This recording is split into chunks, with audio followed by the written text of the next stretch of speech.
Hello बच्चों, let's read this question. So this question says 6.50 newton is equal to how many dynes. ठीक है, आपको इसको dance में क्या करना है, कन्वर्ट करके बताना है।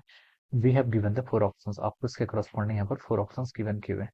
तो देखिए बच्चों, इस क्वेश्चन का की कॉन्सेप्ट आप क्या लिख सकते हैं। The key concept of this question, आपको देखिए न्यूटन को क्या करना है, आपको डाइन में कन्वर्ट करना है। ठीक है, तो इस क्वेश्चन का की कॉन्सेप्ट देखिए यूनिट कन्वर्जन लिख लीजिए। क्या लिख लीजिए, आपका यूनिट कन्वर्जन। ठीक है, न्यूटन देखिए आपकी एसआई सिस्टम की यूनिट होती है और डाइन्स किसकी होती है, आपके सीजीएस सिस्टम की यूनिट है। ठीक है, तो इसको देखिए हम पहले देखिए 1 न्यूटन को डाइन कन्वर्ट करते हैं। 1 न्यूटन देखिए किसके इक्वल होता है।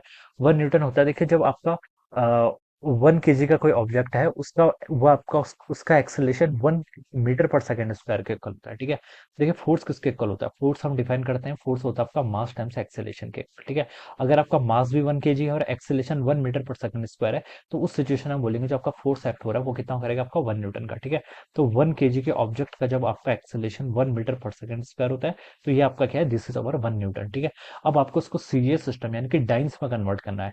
डाइन किस में होती है, सीजीएस सिस्टम में। ठीक है, तो हम देखें यहाँ पर जो आपका किलोग्राम है, किलोग्राम को ग्राम में कन्वर्ट करेंगे, मीटर को सेंटीमीटर में, और सेकंड आपका ऐसे रहेगा। तो सबसे पहले किलोग्राम को ग्राम में कन्वर्ट करते हैं, तो 1 किलोग्राम में 10 टू द पावर 3 ग्राम्स हो जाएंगे। 1 मीटर को सेंटीमीटर को कन्वर्ट के लिए 1 मीटर में 10 टू द पावर 2 सेंटीमीटर होते हैं। ऑलराइट, डिवाइडेड बाय यहाँ से आपका सेकंड का स्क्वायर, सेकंड सेकंड ही रहेगा। ठीक है, तो ये जाएगा आपका 10 to the power 5 gram centimetre पर सेकंड स्क्वायर। ऑलराइट, और एक ग्राम पर सेंटीमीटर पर सेकंड स्क्वायर, इसी को हम क्या बोलते हैं, आपका डाइन्स बोलते हैं। तो कितना हो गया, 10 टू द पावर 5 डाइन्स के इक्वल। तो 1 न्यूटन आपका 10 टू द पावर 5 डाइन्स के इक्वल हो गया। आपसे बोल रखा है 6.50 न्यूटन कितना होगा। ठीक है, तो 1 newton 10 to the power 5 dynes के इक्वल है, तो 6.5 न्यूटन हो जाएगा आपका 6.50 into 10 to the power 5 dynes के इक्वल। तो ये इसका क्या हो जाएगा, this would be the correct answer. Okay, तो ये इसका आंसर हो जाएगा। तो ये देखिए आपको सी ऑप्शन पे गिवन किया हुआ है बच्चों, तो सी ऑप्शन क्या होगा, इसका राइट आंसर होगा। ऑलराइट, तो I hope you are understood this concept. All the best and thank you so much.